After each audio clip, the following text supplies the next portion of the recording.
Wonderful SR ક્રિએશનમાં આપ સર્વેનું સ્વાગત છે. આજે આપણે જોઈશું હોળી શા માટે ઉજવવામાં આવે છે તેમજ હોળી સાથે જોડાયેલ માન્યતાઓ અને રોચક કથાઓ. મિત્રો, વિડીયો પસંદ આવે તો લાઈક, શેર અને ચેનલને સબસ્ક્રાઈબ જરૂરથી કરશો. ફાગણ સુદ પૂર્ણિમાના દિવસે હોળીનો તહેવાર ઉજવવામાં આવે છે. આ દિવસે સાંજે ગામના પાદર કે મુખ્ય ચોક જેવા સ્થાન પર છાણા લાકડાથી હોળી ખડકવામાં આવે છે. આજકાલ પતંગ, ફૂલ વગેરેથી સુંદર રીતે તેને શણગારવામાં આવે છે. બધા લોકો એકઠા થાય છે. વાજતે ગાજતે હોળી પ્રગટાવવામાં આવે છે. લોકો હોળી માતાની પૂજા કરે છે, પ્રદક્ષિણા કરે છે. હોળીના બીજા દિવસે ધૂળેટી મનાવવામાં આવે છે. આ તહેવાર રંગોનો તહેવાર કહેવાય છે. હોળી સાથે કેટલીક પૌરાણિક કથાઓ સંકળાયેલી છે, જેમાંથી પ્રખ્યાત કથા હિરણ્યકશ્યપ નામે એક રાજા હતો. તેમને બ્રહ્માજીનું વરદાન હતું કે તે દિવસે કે રાત્રે ઘરની અંદર કે બહાર, ભૂમિ પર કે આકાશમાં માનવ દ્વારા કે પ્રાણી દ્વારા, અસ્ત્ર કે શસ્ત્ર દ્વારા આમાંના કોઈથી પણ મૃત્યુ પામે નહીં. બ્રહ્માજી દ્વારા આવું વરદાન મળતા જ જાણે તે અમર બની ગયો હોય તેમ તેને મારવો લગભગ અશક્ય થઈ ગયું. આથી તે મદોન્મત્ત થઈને અત્યાચારી બની ગયો. પૃથ્વી તેમજ સ્વર્ગ બધે જ હાહાકાર મચાવી દીધો. તેણે ઈશ્વરને પૂજવાનું બંધ કરાવીને પોતાની પૂજા શરૂ કરાવી. આ સમય દરમિયાન હિરણ્યકશ્યપના પુત્ર એવા ભક્ત પ્રહલાદ એ વિષ્ણુ ભક્ત હતા. તેથી હિરણ્યકશ્યપે પુત્ર પ્રહલાદને કેટલાય પ્રલોભનો આપ્યા, બીક બતાવી, છતાં પણ પ્રહલાદની પોતાની વિષ્ણુ પ્રત્યેની જે શ્રદ્ધા હતી તેને તે દગાવી શક્યા નહીં. તેથી ક્રોધિત થયેલ પિતા પ્રહલાદને મારવા માટે કઈ કેટલી યુક્તિઓ કરે છે. તેને ઝેર આપે છે, પરંતુ ભગવાન વિષ્ણુ ઝેરને અમૃતમાં ફેરવી નાખે છે અને ભક્ત પ્રહલાદને બચાવી લે છે. પ્રહલાદને ઊંચા કિલ્લા પરથી નીચે ફેંકી દેવા હુકમ કરે છે, પરંતુ ભગવાન વિષ્ણુ પ્રહલાદને ફૂલની જેમ ઉચકી લે છે. પિતા હાથીના પગ નીચે કચડી નાખવાની યુક્તિ કરે છે, પરંતુ વિશાળકાય હાથી તેને પોતાની સૂંઢ વડે ઉપાડીને પોતાની ગરદન પર બેસાડી દે છે. ત્યારે કોઈ પણ રીતે તે પુત્રને મારી શકતા નથી. ત્યારે હિરણ્યકશ્યપની બહેન હોલિકા તેને આશ્વાસન આપે છે અને કહે છે કે ભાઈ, હું પ્રહલાદને ખોળામાં લઈને રમાડીશ. તમે મારી આજુબાજુ છાણા લાકડા વગેરે ગોઠવીને હોળી પ્રગટાવજો. તેમાં પ્રહલાદ બળીને ખાક થઈ જશે અને મને તો કંઈ જ નહીં થાય, કારણ કે મને ભગવાન શિવનું વરદાન છે. તેથી અગ્નિ મને જરાય ઈજા નહીં પહોંચાડી શકે. હોલિકાની યુક્તિ ભાઈને ગમી ગઈ. બીજા જ દિવસે ફાગણ સુદ પૂનમ હતી. આ દિવસે હોલિકા પ્રહલાદને ખોળામાં બેસાડી રમાડવા લાગી. સૂચના પ્રમાણે હોળી પ્રગટાવવામાં આવી.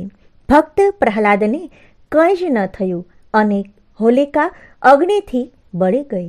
તેથી અતિ ક્રોધે ભરાયેલ પિતા હિરણ્યકશ્યપે પ્રહલાદને પ્રશ્ન પૂછ્યો કે ભગવાન ક્યાં રહે છે? ત્યારે ભક્ત પ્રહલાદે નિર્દોષતાથી જવાબ આપ્યો કે ભગવાન તો બધે જ છે. આથી અતિ ક્રોધિત થયેલ હિરણ્યકશ્યપે પૂછ્યું, શું સામે દેખાતા થાંભલામાં પણ ભગવાન છે? તો ભક્ત પ્રહલાદે હા પાડી. તેથી ભક્ત પ્રહલાદને થાંભલા સાથે બાંધી દીધા અને થાંભલાને મારવા ગયા. ભક્ત પ્રહલાદે ભગવાન વિષ્ણુના નામનું રટણ શરૂ કર્યું અને જાણે ચમત્કાર થયો. હિરણ્ય કશ્યપ જેવા પ્રહાર કરવા માટે જાય છે ત્યાં તો થાંભલો ચીરાય છે અને તેમાંથી અર્ધનર અને અર્ધસિંહના સ્વરૂપવાળા ભગવાન નરસિંહ વિકરાળ સ્વરૂપે થાંભલામાંથી પ્રગટ થયા. તેને હિરણ્ય કશ્યપોને પકડીને ઉંબરા પર બેસીને પોતાના સિંહ નખથી તેની છાતી ફાડી નાખી. આ રીતે ભગવાન નરસિંહે હિરણ્ય કશ્યપનો સંહાર કર્યો. ભગવાન વિષ્ણુએ પ્રહલાદને આશીર્વચન આપ્યા અને રાજમોગટ પહેરાવીને રાજા બનાવ્યો. આ રીતે અધર્મ પર ધર્મનો વિજય થયો. આ દિવસ ફાગણ સુદ પૂનમનો હતો. તેથી આ દિવસે હોલિકા બળીને મરી ગઈ. આમ હોળિકાના નામ પરથી હોળી નામ રાખવામાં આવ્યું. દર વર્ષે હોલિકા દહન કરીને હોળીનો તહેવાર ઉજવવામાં આવે છે. એક અન્ય કથા પણ જોડાયેલી છે. હોળીના તહેવારનો સંબંધ રાધા અને કૃષ્ણની પ્રેમ કથા સાથે પણ જોડાયેલો જોવા મળે છે. વસંતમાં એકબીજા પર રંગ નાખવાની તેમની લીલાનો એક ભાગ મનાયો છે. ત્યાર પછી આ એક પરંપરા બની ગઈ અને કદાચ આ જ કારણથી મથુરામાં કેસુડાના ફૂલોથી પણ હોળી મનાવવામાં આવે છે. વૈષ્ણવ ધર્મમાં રાધા કૃષ્ણ કે ગોપીજનો વચ્ચે રમવામાં આવતી હોળીના વર્ણનના સુંદર ગીતો મળી આવે છે, જે મોટા ભાગે વ્રજ ભાષામાં જોવા મળે છે. હોળીના તહેવાર સાથે ભગવાન શ્રી કૃષ્ણ અને પૂતનાની કથા પણ સંકળાયેલી છે.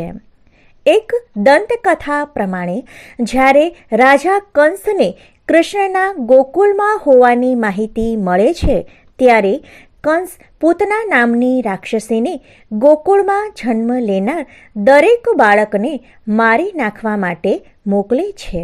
ગોકુળના ઘણા બાળકો તેમના શિકાર બની ગયા, પરંતુ ભગવાન શ્રી કૃષ્ણ તેની સત્યતા જાણી ગયા અને દુગ્ધપાન કરતી વખતે જ પૂતનાનો વધ કર્યો. કહેવાય છે કે ત્યારથી જ હોળી પર્વ તરીકે ઉજવવાની શરૂઆત થઈ. હોળી સાથે સંબંધિત એક કથા ભગવાન શિવ તથા માતા પાર્વતીની પણ જોવા મળે છે.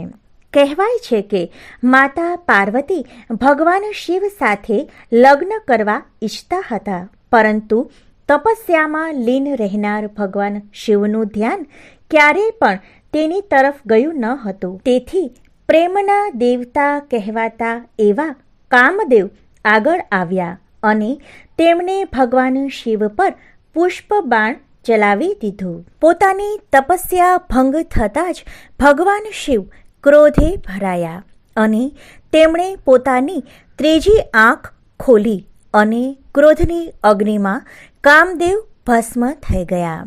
ત્યારબાદ શિવજીનું ધ્યાન પાર્વતી તરફ ગયું અને કામદેવના બાણની અસર થઈ હોય તેમ ભગવાન શિવે પાર્વતીનો પત્ની તરીકે સ્વીકાર કર્યો. તેથી કામદેવ ભસ્મ થયા તેની યાદમાં પણ હોળી પ્રગટાવવામાં આવે છે. તો આવી કંઈક કથાઓ હોળીના તહેવાર સાથે જોડાયેલી છે. મિત્રો, વિડીયો પસંદ આવે તો લાઈક, શેર અને ચેનલને સબસ્ક્રાઈબ જરૂરથી કરશો. આભાર.